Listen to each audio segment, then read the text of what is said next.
Samuel Solder very generously gave me a year's worth of subscriptions on Patreon and brings you today's video. Delina versus Piru, Tovolar and Nalia. Two-lander with some heavy stuff in hand. We want ramp in this deck really. Got punished in the last game for not having ramp, so of course just mulligan into an no-lander. And then it's into a one-lander. Should have kept that first one apparently. Haven't seen a single piece of ramp yet. Alright, that's a bit more like it. We'll try that one. Have to get rid of two cards here, annoyingly. So against an Orzhov and a Mardu player, we're likely to see a lot of artifacts. Let's get rid of a land and the commander's plate. And thankfully we do draw on the first turn, so get into a heavy hitter in Mororg. Multi-class Baldric.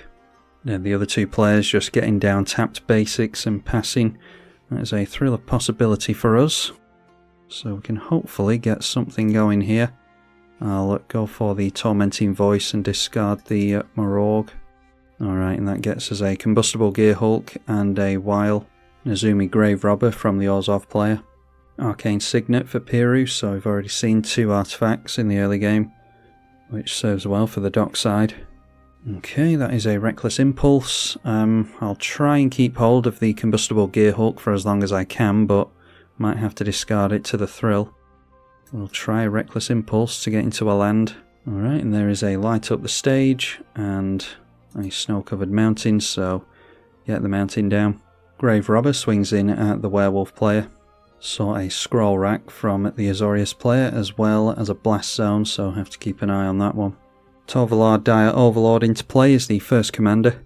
Another artifact in the form of Moon Silver Key.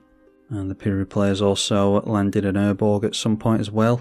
Sacrificing the Moon Silver Key straight away though in order to search for an artifact. And they searched out a Sol Ring, so instantly replacing itself. Still not drawing any lands straight off the top. Professional Facebreaker there's an argument for because we can make treasures with it though. But we can play the Light Up the Stage until the end of this turn. I think I'd rather look at more cards this turn and try to keep making land drops, as clunky as this is. Alright, so there we see a couple of lands, Hanweir Battlements and an Ancient Tomb as well. So we'll just get down the Hanweir Battlements and pass the turn. Nezumi Grave Robber flipping round by exiling the Moon Silver Key. And so now this thing is Night Eyes the Desecrator. Can put a creature from a graveyard onto the battlefield for only 5 mana. Missing lands over here though, so should be going after them with the Scroll Rack if he can. And as soon as I say that, drops down a Guildless Common, so we know that he's got a land to make for next turn as well. He'll actually be able to afford to reanimate the Mororg next turn if he wants to. Tovolar is flipped round into Midnight Scourge, thanks to no spells being cast last turn. And the Werewolf player deciding to hold back and not cast any spells either. Sanguine Bond into play for Piru. Alright, so now seeing a Solemn Simulacrum. Could continue to set up here. I was thinking of going for the Will and our Commander, but if the Piru is going to come out soon and wipe the board, then maybe it's just worth continuing to ramp with Solemn. Although we've got the potential for a decent amount of ramp with the dock side anyway, maybe next turn, so getting down our Commander so that it can swing in next turn isn't the worst. And that means that we set up with the Will here. It's preferable that we actually have haste in play, but we've been struggling to make lands, let alone get haste going. This does also mean that it will become day at the end of the turn because we cast 2 spells, so debuffing the Tovolar back to Dire Overlord. Again, the Orzhov player decided not to do anything, so this flips around once again when it becomes night. Probably just holding up their Night Eyes in order to reanimate this thing. Ashaya Soul of the Wild is an unusual one for the Wolf player. Gisela, Blade of Gold Knight. That's a pretty frightening one, especially with the Sanguine Bond in play. It's obvious what this player is looking to do. So maybe relying on Terror of the Peaks to get that out of play would be a good idea. Still not drawing into lands. So why don't we go for the Dockside Extortionist now, so that we can use the treasures to get down the Terror of the Peaks, and then we'll still be able to go for something like Solemn Simulacrum. Drew into Siege Gang Commander this turn, by the way. All good stuff to copy with Delina, but we need the mana to do it. So 5 treasures into play. Then we can get down Terror of the Peaks after that. And I think we're okay to go through to combat. So we'll just have to pray that our Delina doesn't go down here. We'll swing in at the Piru player and make a copy, hopefully multiple copies, of Terror of the Peaks. And we end up rolling a 19, which is really good. We can have that come in attacking the Piru player. The will gets a plus counter on it, and we will use Delina's ability. And that time we rolled a perfect 20, so we will use the ability again. Really lucky here. I'm just going to keep swinging in at my opponent. Alright, so after all the dice rolls, we end up with 6 copies of Terror of the Peaks. So we'll put Will on the stack first. And then let's see here. We need to deal... This will be rounded down, won't it? No, it's rounded up. So we only need to point 2 of these at Terror of the Peaks, but we need to do that last.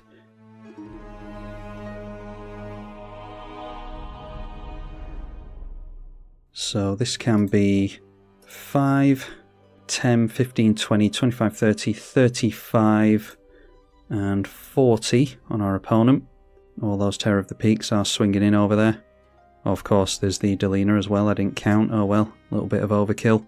And Terror of the Peaks can go after the Orzhov player after that. So that's 5 and 40 exactly going onto this player. And then we can point some at the player down the middle as well. And that is 40 exactly, I think, on this player. So I think we're taking everyone out here. We'll point 3 at the Gisela for that to resolve first, because it goes on the stack last. And just try and make sure that we get rid of her. Looks like Nalia is still holding something up here. Could be a Teferi's Protection or something like that still. We'll allow Magic Online to go through these triggers. Oh, and it wasn't 3. 5 damage to that rounded up is 3.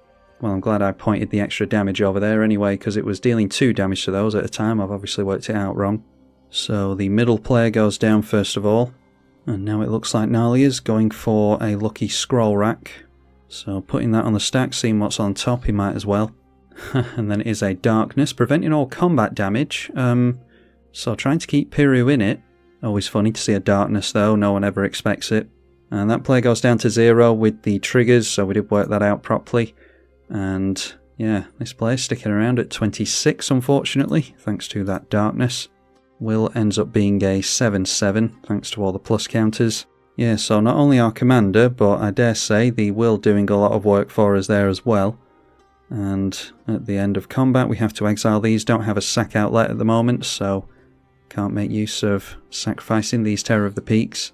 But our board looking much less scary after that. I think we will hold on to the Thrill of Possibility and try and hold on to as many treasures as possible. Alright, our opponent going straight through to the end step, so it looks like he's honourably playing it out, or he has something to do during our turn. We will not waste his time. We continue to not draw into lands, but we might as well get down the Sword of Feast and Famine there, I suppose. And we'll give Dockside protection from black here. Alright, a Path to Exile onto our commander this time, so not going to be making copies this turn. We do finally get another land at least. And we are going to untap that land this turn thanks to Sword of Feast and Famine. So we swing in with everything. And now there's something else our opponent wants to do. That is an Utter End, and this time going on to the Will. So really being saved by that darkness. Going to have to discard a card here though. So Sword of Feast and Famine hits, and they have to discard. We will untap all of our lands. They discard a Chainer, Nightmare Adept. And now do we just want to get down our commander again? I think that's fine here. It puts our opponent in exactly the same position again. It's had to use 2 pieces of spot removal here. We trigger the Terror of the Peaks, that just goes directly at our opponent's face. Yeah, so we're pretty much challenging our opponent to have even more spot removal and or a board wipe here. Managing to get the Piru into play without a sack outlet, unfortunately, so I'm thinking that that's not going to be enough for them. Although we don't have the Will anymore, so yeah, there's every chance that we whiff on the Delina. I think I'll go for the Thrill of Possibility now. We will get rid of the Professional Facebreaker, I think. Okay, finally drawing into another land. And there is Coercive Recruiter as well, which is exactly what we need here. And there is a Commander's Plate, just to rub salt in the wound. So it is a Snow-Covered Mountain, first of all. Then we're definitely casting the Coercive Recruiter. That will steal away the Piru. And the Terror of the Peaks goes directly on our opponent, and we just turn in sideways and smash face here. We'll point the Delina at the dockside because we have to point it at something. See how much luck we have this time without the other legendary creature in play. Coercive Recruiter did trigger there because we did get a copy of the dockside. And let's see what we rolled. It was a 14, so we weren't going to get any more Delina triggers there, but we would have got a few treasure tokens out of the deal there, as well as the Coercive Recruiter triggering again thanks to a pirate entering the field. Yeah, that was meant to be more of a casual game as I come to grips with how good this Delina deck is.